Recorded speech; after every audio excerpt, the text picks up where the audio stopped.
Hi, everybody. Are you looking for some free science fiction and fantasy books to get you through this weekend? We've got them. This week we have 2 EMP disaster books, some cozy magical history, cozy magical fantasy, and we have a New York Times bestselling author and a USA Today bestselling author on our list. But before we get to that, hi everybody, welcome back to the MetaStellar YouTube channel. My name is Maria KOROLOV. I'm the editor here at MetaStellar, and I want to thank editors E.S. Foster and Alex KOROLOV for helping us out with the reviews today. And Emma's here with us today. Hi, Emma. Hey. All right, so let's skip over all the boring administrative stuff and get right into the books. Let me make that a little bit bigger for you guys. There we go. This is number 5 on today's list. So we're going to count down the top 5 science fiction and fantasy bestsellers on today's free list. And number 5 is Curses of Scale by S.D. Reeves, the first of 3 books in the Evercharm young adult fantasy series. The other books are $2 to $3 each, and they're not in Kindle Unlimited. Kindle Unlimited is where you pay $12 a month and you read all the books you want, kind of like a Netflix for books or like a buffet for books. So I read the beginning of this book. We only read the beginnings because we want to get the book reviews out to you the same day as the books are on the bestseller list, and they don't stay on the free list forever because publishers and authors make their books free to promote a series or to promote a new release, and then they stop being free soon afterwards, sometimes even before the end of the day. But hopefully these books will stay free long enough for you guys to grab them. So this book opens with Caleb. He's a druid. He's trying to escape pursuit. He has magical powers. He's got a fairy living in his head, and there's a lot of people after him. It's a very exciting chase. We learn about his magic powers, his relationships with the fairy in his head, and about the medieval-themed world in which he lives. And this chase lasts for a few chapters. Very exciting. I enjoyed it. And we also learned that Caleb is on a mission. If he succeeds, he has a chance of saving his wife and go back to her. But the outcome is not at all certain, and I'm not going to tell you how the chase went and if he succeeded. So I love the world building here. I like the interactions between Caleb and the fairy, Caleb and the fairy in his head. The story is told in the present tense, which I don't like, but I got used to it pretty quickly and stopped noticing. And the present tense is pretty common for young adult novels. But this part of the book did not feel like a young adult novel. It felt like straightforward epic fantasy. Then the point of view switches to Squirrel, a teenage girl who wants to go away to the city to study to be a bard, and her grandfather, who heads up the town's militia, doesn't want to let her go because she doesn't know how to defend herself. And he's trying to teach her how to shoot an arrow, but she seems to be pretty bad at it and a little bit of sullen and petulant. So this part does feel like a YA novel. And I couldn't tell if he's opposed to her being a bard or if he's opposed to her going on a dangerous trip. If it's just a danger, can't he go with her, find somebody to go with her, put her on a caravan so she can travel in safety? All of those seem to be viable options in this world, but instead he just forbids her to go and warns everyone else not to help her. So she's trying to figure out how to escape. And while she's doing that, she's having some weird magical visions. So I'm a little disturbed about their relationship and the lack of clear communication there. And if the problem is that her self-defense skills aren't that good, and she really wants to become a bard, her grandfather's the head of the militia. She has plenty of opportunities to train and get her skills up, and she doesn't really seem to be putting much effort into it. So maybe I'm a little old and cranky, but she's coming off as a little spoiled and entitled here. So I'm having a little bit of trouble getting sympathy for her. But I have hopes that the story will go back to Caleb, so I kept reading. So what happens next is the grandfather sends Squirrel on an errand out of town, and she has a weird vision. And then we switch to the grandfather's point of view, and the town is attacked by a giant dragon. And then before we find out what happens with the attack and the dragon, we go back to Caleb, who's still alive after this chase, but doesn't know where he is or where the fairy is or where his wife is or what's going on. And then he finds a wagon and an empty harp case. Is this Squirrel's? What's going on? Then we switch to Squirrel's point of view. She's run away into the woods, gets scared by spiders, finds the fairy, and then there's a twist. So the twist is pretty good. I mean, we've had a couple of twists already, so I'm trying not to give too much away. And I'm going to stop. I stopped reading the book, but the twist did make me pretty interested in Squirrel than I was before, and I might come back to the book this weekend. So, is this the kind of thing that you like, Emma? Would you like read this book? You're a fan of epic Yeah, fantasy.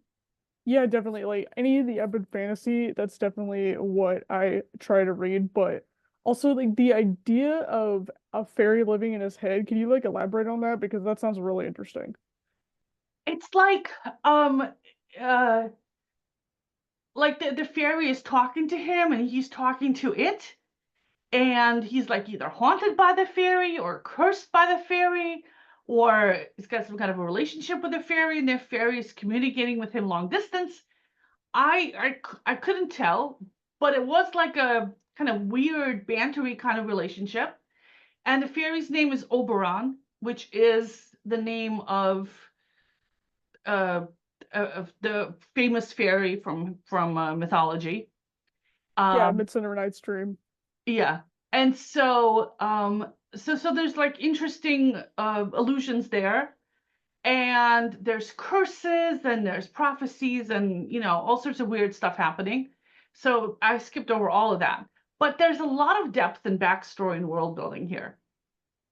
A little bit more than you'd expect in a YA kind of book, or at least in a kind of like disposable YA book. Yeah. So it felt kind of solid. All right. So the next book is totally up my alley. I'm definitely going to stick with it because it has everything that I want in a book. All right, let me switch to it and let me make that a little bit bigger for you guys. So the book is titled Pawsitive Beginnings, like paw, like a cat paw, ha ha ha, because it's about a cat. So this is a prequel to an 8-book series called Mystic Notch Cozy Mysteries. And it's a cozy magical mystery series. The other books are $3 to $7 each and are not in Kindle Unlimited. And I love cats. I love cozy mysteries. And this particular book is a prequel, and I haven't read the series it's part of. But I looked up the first book in that series, and it has more than 12,000 starred reviews. And the author is a USA Today bestseller, and the book won awards. So I was very optimistic about this going forward. And yes, the other books in the series do cost money, and they're not in Kindle Unlimited, but if they're fun books, it's worth it, right? So, so the book takes place before the main part of the series does, and Willow, the protagonist, doesn't yet know how to talk to her cat, which makes me think that later on in the series she can in fact talk to her cat. All right, and that was like an introduction, so I didn't spoil too much for you. So Willa has inherited a bookshop from her grandmother, and the bookshop is in a small town in New Hampshire where Willa used to spend time when she was younger. She's now in her late 40s and has spent her whole career in Boston as a crime journalist. She recently survived a near fatal car accident, a nasty divorce, is looking for some change and a slower pace of life. So she decides to move to the small town to run this bookshop, which is pretty standard for cozy magical mysteries.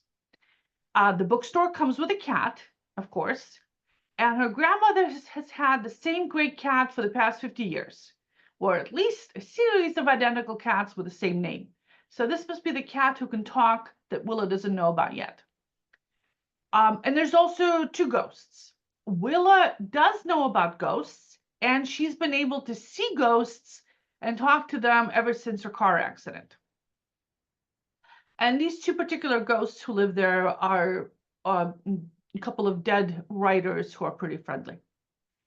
And so 2 months after she took over the shop, the ghosts tell her that something's happening out back. She goes out there and she finds a dead body near the dumpster. It's the building inspector who recently gave her a violation. And then we switch to the cat's point of view. So it's that kind of mystery where like some of the story is told from the cat's point of view. So the cat knows that the building inspector was a magical being, and the inspector was wearing a magical amulet, and the amulet is now on the ground near the body. And if the amulet falls into the wrong hands, it would be dangerous for the town. So the cat hides the amulet away before the police come so that she and the other magical cats in town can figure out what's going on. So that's pretty cute. Then we switch back to Willa's point of view. She's called the police, and the sheriff shows up, and the sheriff's name is Gus, and she is Willa's sister. Gus is short for Augusta. So I'm liking this.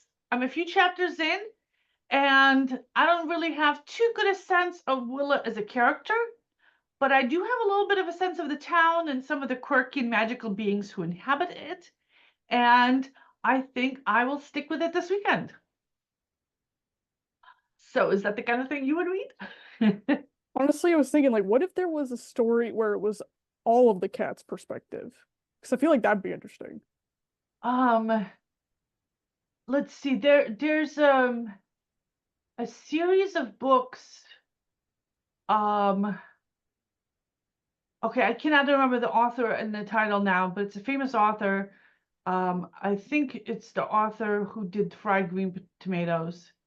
Oh, okay. Rita Mae Brown. Rita Mae Brown has a series of books with cats that solve mysteries. Oh, I'll have to check that out. All right, let's go on to the next book. Alex KOROLOV read this for us.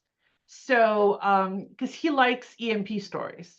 And EMP is an electromagnetic pulse. And so this one is called Into the Dark. And it's the first of 10 books in the Into the Dark, an apocalyptic survival series. The other books are $4 to $6 each, but they are all in Kindle Unlimited. And since Alex read this for us, Emma, can you tell us what he thought?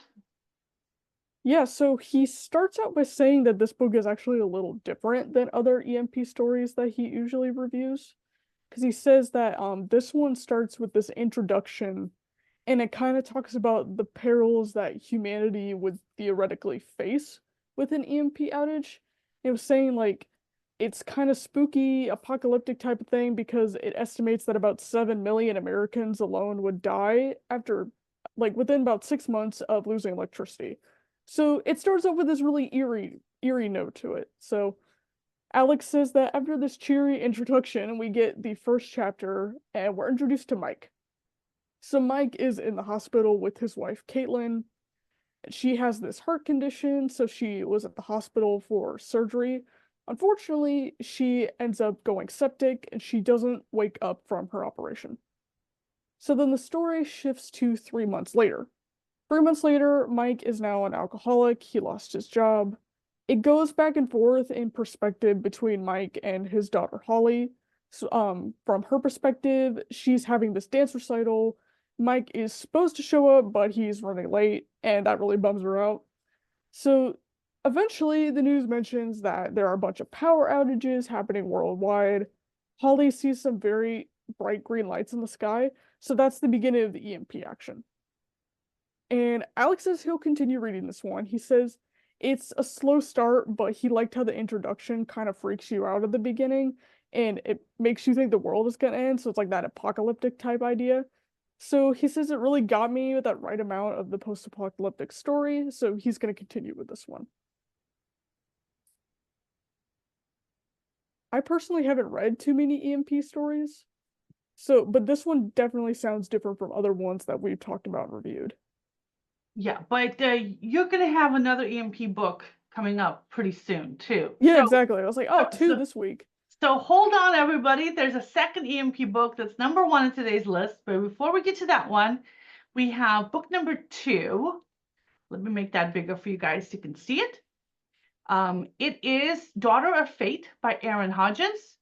Their first of 3 books in the Knights of Alana, an epic fantasy series. The other books are $6 each, and they're not in Kindle Unlimited. And Aaron Hodges is a New York Times bestselling author. So that's pretty promising. And Emma, you read this for us. What did you think? Yeah, I was excited because I love reading all the epic high fantasy ones. And plus, I reviewed Aaron Hodges before when we did Oathbreaker. So that was really exciting. I thought, oh, it's an author I know. So it starts off with this prologue of sorts. It starts from the perspective of Ikar.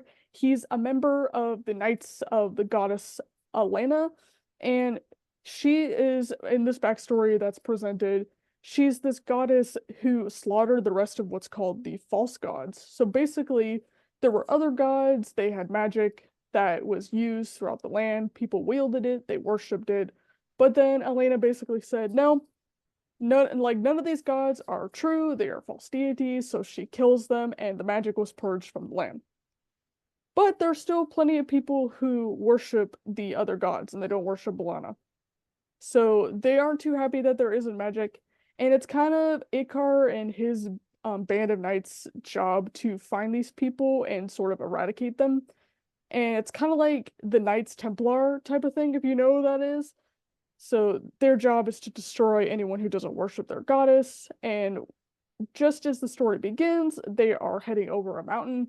They're heading down to this village that is supposedly worshiping this, like, one of the false gods because they got a report on it. So then it shifts to the perspective of Pella. She's this young girl. She is one of the village's citizens, and she's one of the few remaining part of one of the few remaining families left that still worships these false gods. Her mother insists on it. She doesn't really want to do it. When we first meet her, she's kind of grumbling about it in a typical teenager sort of way. So her mother sends her all the way up the stairs. I thought this was a really funny detail. She's like, I had to climb all the way up the 1,555 steps. I thought, okay, Pella, so you've been up them enough that you just counted out of boredom, okay? So she gets there, she's about to start her meditation, but just as she is about to go through with the rituals and everything, the knights, including Ikar, arrive. They begin to attack and kill everyone, but Pella's mother, shows her this opening in the back. She shows her a way to escape, and she says to go find her uncle. And it turns out that her uncle was once a mighty warrior, and he could potentially help Pella in rescuing the remaining people, including her mother, because not all of them were killed. Some of them were taken captive, and they're going to be just tried for treason against the goddess. So it turns out if Pella can get to him, if she can survive, then hopefully she'll be able to rescue her mother. So I'm a huge fan of epic fantasy and high fantasy, and I was really excited for this one. I love the idea of a Knights Templar type of thing in a fantasy world. That's not really something I've seen too often. So it's interesting to see like this take on this sort of thing. And I was really interested in figuring out what happened to Pella. She did come across as like one of those grumpy teenagers, but almost in like an endearing sort of way. Like it was something that I didn't really mind. So I just actually bought the rest of the series, so I plan on reading it this weekend, and I recommend you check it out, especially like Maria, I don't know if you also like high fantasy as well. I'm assuming you do. That's a big commitment. Well, it's not that Yeah. big. It's only like a couple more books. Yeah, there's like 3 books in the series. Yeah. And the first one's free. So, okay. Before we get to book #1 in the series, I want to thank our Patreon supporters. So we at MetaStellar, we're all volunteers, and we edit and publish new short fiction, short stories, science fiction, fantasy, and horror every week. We publish anthologies. We're currently finishing up anthology #2. Our first 2 are up and available for sale. We're about to put our 3rd one up. Emma helped with the editing, and so did I. So all the money that comes through Patreon goes to pay for original fiction. It goes to pay artists whose short stories we publish online and in the anthology. So we thank you very, very much. MetaStellar would not exist without you. And we also have things like t-shirts and mugs that you can get if you want to support us that way. So all the links are in the description box below. And I also want to mention that Emma is an editor, and her website link is in the description box below. And I'm a science fiction writer. When at my day job, I cover enterprise technology. I write about generative AI and cybersecurity. But in my free time, I write science fiction books, and those are linked below as well. Now let's go on to book number 1 on today's list. The title is Last Town Standing by Colton Lively. It's a standalone novel of apocalyptic survival, but the author has a lot of EMP books up on Amazon. So if you like his writing style, there's a lot more from him. Most of his books are in Kindle Unlimited, and several of his books have been on our Free Friday list. He's also contributed to the 80-book series EMP Survival in a Powerless World, all of which is in Kindle Unlimited. And many of those books have also been on our Free Friday list. Very popular genre and lots of books in it. So if you like this kind of story, you're in a lot of luck because there's a lot of reading material there for you. And so, Emma, you read this beginning of this book. What did you think of it? So yeah, like with the EMP, I was surprised with this one a little bit. So it starts off with Amber Fitch. She is a young streamer. She lives with her brother. So she's like she's doing one of those things where she gets on the computer, she plays video games all day, and she's able to learn living by that. So she opens up her gaming stream one day. She soon finds that several of her followers are talking about this sort of upheaval going on with China. There's like this political tension between the United States and China. So we get to learn a little bit more of that later on, but right now, with the next presidential election coming up, they're all a little bit concerned about it, and it's all like the news can talk about. Amber doesn't care about that, however, she's more interested in gaming. But the problem is, to make things worse, there's also this one person in the chat who's been harassing her, and he makes these threatening remarks at one point. So afterwards, Amber takes the stream down, and then she goes to her brother. Her brother is very supportive, and he suggests that it might be the creepy guy living across the street. He figures out that it's probably him who's sending those comments because he's an IT guy, and he went and looked up a bunch of weird tech stuff that made him find that information, but he did it without a police warrant, so he doesn't technically have the right to have that information, and also he can't really do anything about it because then it'll be like everyone will find out that he didn't have a warrant. So they can't go to the police. Amber gets really mad at this, and she decides that the best course of action is to just run across the street and confront the guy in person. It goes about as well as you would expect. Thankfully, he slams the door in her face after a little confrontation, and then later on, he surprisingly apologizes online a few hours later. So Amber isn't completely satisfied with this, but then she's like, okay, well, there's nothing I can really do about it, so. The next day, she gets to work on her brother's car, and the car radio is playing, and all of a sudden, it cuts to this breaking news. China has just sent a bunch of warships to Cuba. So it's likely there's going to be like some all-out war thing going on here. And it's at that point then things start to get a little weird, and then it gets toward the whole EMP aspect of it. So I don't usually read EMP stories, but I didn't really know what to expect with this one, and there was a lot of exposition in the first few chapters. It almost kind of read, like with the way everything was set up, it almost kind of read like one of our reviews. So it almost didn't read as fiction. It was like, this is what happened because this is this person and this is what they do, that type of thing. So I don't think I'll continue with this one, but I think it's still important to know like this is definitely an EMP author that anyone who's interested, they could check out this person's books. All right, are you gonna stick? So you're not gonna stick with it? Yeah, I don't think I'll stick with this one. Yeah, it's not my kind of thing either. I haven't. I don't think I've ever read any of these through. I've read the beginnings of a whole bunch of them. Yeah, same. Alex loves these books, and he actually like finishes them, and he really likes the genre, and I guess a lot of people do. I mean, there's a lot of survival kind of stuff out there, on TV and stuff. So people do like that. Usually zombies, Yeah. but so yeah, EMP survival. The thing with EMP survival too is that the special effect costs are a lot lower because the Yeah. only special effect is your phone stops working, and that's really easy to film. Oh no, my phone is no longer working. It must be an attack. You feel like too, it's like also post-apocalyptic in general and sort of dystopian. I feel like that's really popular and that's sort of made a comeback in recent years. Yeah. The books that I dislike the most is when some guy is driving along in his truck and all of a sudden cars around him are like stopping or something and his radio goes out and he's like, "Oh, this is an EMP attack.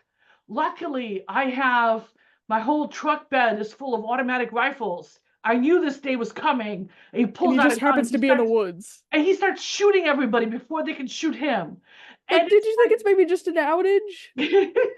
yeah, maybe a local transformer went down, and or a kid is there with like one of those EMP guns by the side of the road Yeah. because they have them. They actually sell them. You can buy an EMP gun, and you can point it at things and make the electronics stop.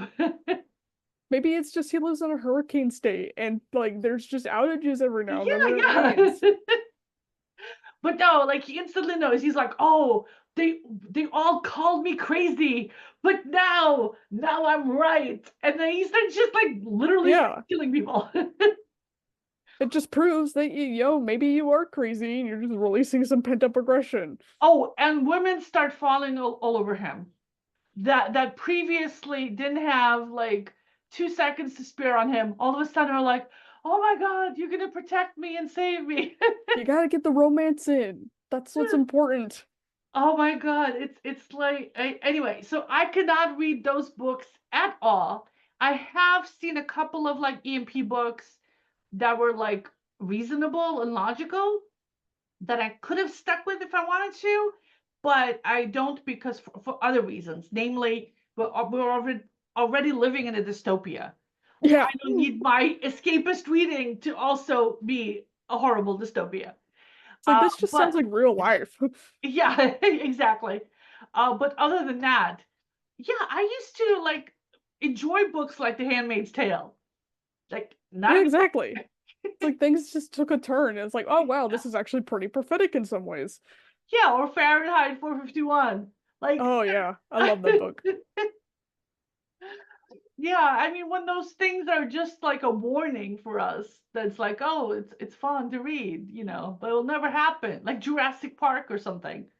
And then if it actually came true and we had dinosaurs running around, the books wouldn't be as much fun. Exactly. It'd just be like a big "I told you so," and you'd be like, "Oh, thanks." Yeah. All right. So, everybody, if you want more of this stuff, well, first of all, subscribe to our channel so that you don't miss any of the free Fridays when they come out. But also, we are serializing a book by award-winning author and artist E.E. King.